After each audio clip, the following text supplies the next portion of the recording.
Salut à tous, je profite de la balade, des bordeurs et du beau temps pour faire la vidéo de la semaine. La semaine dernière, on a vu ce que c'était que de progresser. Cette semaine, on va voir comment on voit qu'on progresse. Une première méthode pour voir déjà si on a progressé, ça va être d'avoir des matériels pour se monitorer. Ça veut dire quoi? Ça veut dire que par exemple, la ceinture cardio-fréquence-mètre va nous permettre d'avoir certaines données qui vont nous permettre de quantifier justement ces progrès-là. Toujours sur la ceinture cardio, à quoi ça va nous servir? Ça va nous servir à monitorer notre fréquence cardiaque. Avec notre fréquence cardiaque, on va pouvoir connaître nos zones d'intensité au niveau de la fréquence cardiaque. On va savoir la calculer et on va savoir à partir de là exploiter des données qui nous permettront de voir si oui ou non on a fait des progrès, que ce soit en course à pied, en vélo ou dans une moindre mesure en natation. Alors pourquoi une moindre mesure en natation?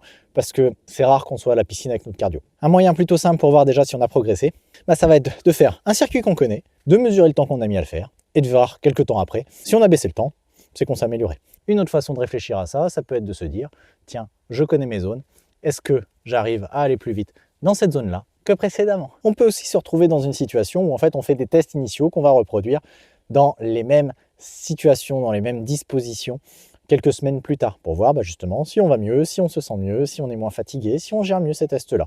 Si on les gère mieux, c'est qu'on a progressé. Une autre façon de voir si on a progressé, c'est une fois qu'on a nos zones, se dire tiens, je vais courir en zone 2, et à quelle allure j'arrive à courir en restant en zone 2. Par exemple, ma zone 2 est située en dessous 189 battements par minute. Au début, quand j'ai commencé à courir, j'étais à 9 minutes au kilomètre à peu près. Et maintenant, quand je cours en zone 2, je me retrouve à 6,45 au kilomètre en allure. Ça veut dire que j'ai progressé. Mon allure est plus rapide pour un même effort. Et on peut aussi faire l'inverse, c'est-à-dire courir à une allure prédéterminée, par exemple à 6 minutes au kilomètre, et voir quelle est notre fréquence cardiaque. Au début, ma fréquence cardiaque à 6 minutes au kilomètre, elle était aux alentours de 175, et maintenant, elle est aux alentours de 165. Ma fréquence cardiaque pour un même effort a diminué, j'ai progressé. On peut aussi compter le temps que notre cœur met à redescendre en dessous un certain seuil. Par exemple, je suis en vélo, et en vélo, je dois faire un sprint. Combien de temps en phase de récup mon cœur met à redescendre en dessous 130 battements par minute? Au début, quand j'ai commencé, il me fallait 1 minute 45. Aujourd'hui, il m'en faut 1 minute à peu près. J'ai progressé. Quelques exemples de tests que l'on peut réaliser pour savoir si on a progressé. En course à pied, ça peut être un test de fréquence cardiaque max, ça peut être un test 5000 mètres, ça peut être un test 10 000 mètres, ça peut être un test VMA. Tout ça vont être des tests qui vont nous permettre de voir si on a progressé ou pas. Au niveau des tests en vélo, on va pouvoir faire en plusieurs. C'est beaucoup plus facile de les faire sur Home Trainer parce qu'il y a un capteur de puissance qui est intégré. Le capteur de puissance va nous servir à mesurer notre puissance en fonction du temps. Il y a le fameux test PMA, 5 minutes d'effort et on voit la valeur en watts à la fin. Et on a aussi la valeur, le FTP. Le FTP, c'est la valeur maximale de watts moyen sur 20 minutes. À quoi vont nous servir ces valeurs? C'est simple, quand on refait plusieurs fois ces tests, si la valeur augmente, j'ai progressé. Pour les tests piscine, on peut faire ça un petit peu différemment. On va faire souvent des tests 400 mètres et 200 mètres à fond. Et on va voir le temps qu'on met, ce qui va nous donner une allure sur 100 mètres. Cette allure de 100 mètres là, si elle descend au fur et à mesure que l'on fait nos exercices, que l'on fait des longueurs, etc., c'est qu'on progresse. On peut faire aussi un test 1000 mètres. Et le test 1000 mètres, ça veut dire ce que ça veut dire. On nage pendant 1000 mètres et on voit le temps qu'on a fait pour mettre 1000 mètres. Si mon temps réduit, j'ai progressé. Mais bien souvent en piscine, les tests d'effort, c'est compliqué. Donc on peut faire des tests un petit peu plus au ressenti. Je prends un exemple tout simple. Nager en moins de 2 minutes au 100 mètres sur 400 mètres, au début, ça me demandait un effort ressenti de 8 sur 10. À l'heure actuelle, nager 400 mètres à une allure de 2 minutes au 100 mètres, ça me demande un effort de 3 sur 10. J'ai progressé.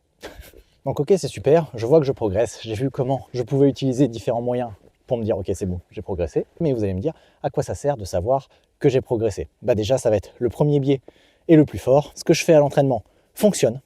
Je vais donc continuer de m'entraîner pour continuer de progresser. Satisfaction, on rentre dans un cercle vertueux. Trop bien. Pourquoi est-ce qu'on fait du sport de manière générale? Bien souvent, c'est pour se sentir mieux, se sentir capable.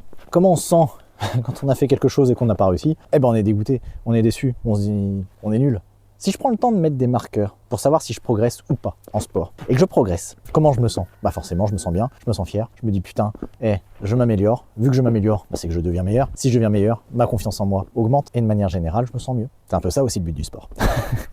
Donc c'est pour ça que selon moi, il est extrêmement important de mettre des critères quantifiables de progression. Parce que justement, il n'y a rien de pire de se dire je m'entraîne pour rien, et que je ne vois pas les progrès que je fais. Alors que si je prends le temps de me dire, ok, là, regarde, de manière ultra précise, ça c'est les progrès que tu as fait en 1 mois, en 2 mois, en 3 mois, vu que je me sens progresser, je me sens mieux. Et vu que je me sens mieux, je rentre dans mon cercle vertueux, et je me sens bien dans ma vie, je me sens épanoui, et j'ai envie de garder la motivation de continuer de m'entraîner. Et ça c'est hyper important. Surtout sur des préparations un peu longues, où on peut vite se dire, là, C'est tellement facile de ne pas faire la séance. Puis celle de demain, bon, je la ferai pas.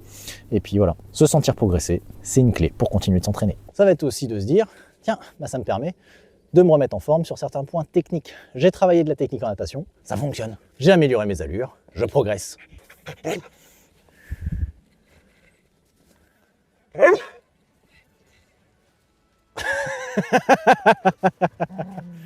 Non.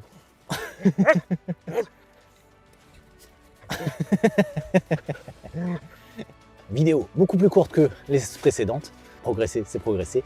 Voir qu'on progresse, c'est toujours agréable, c'est toujours gratifiant. J'espère qu'elle vous aura plu. Et la semaine prochaine, on n'oublie pas, ça va être le récap du mois de janvier. Est-ce que justement j'ai bien progressé sur le mois de janvier? Et c'est pour ça, on n'oublie pas, il y a toujours ma description pour le lien Instagram, pour me suivre au quotidien. Et il y a Spencer et Bubu qui se joignent à moi pour vous souhaiter une belle semaine.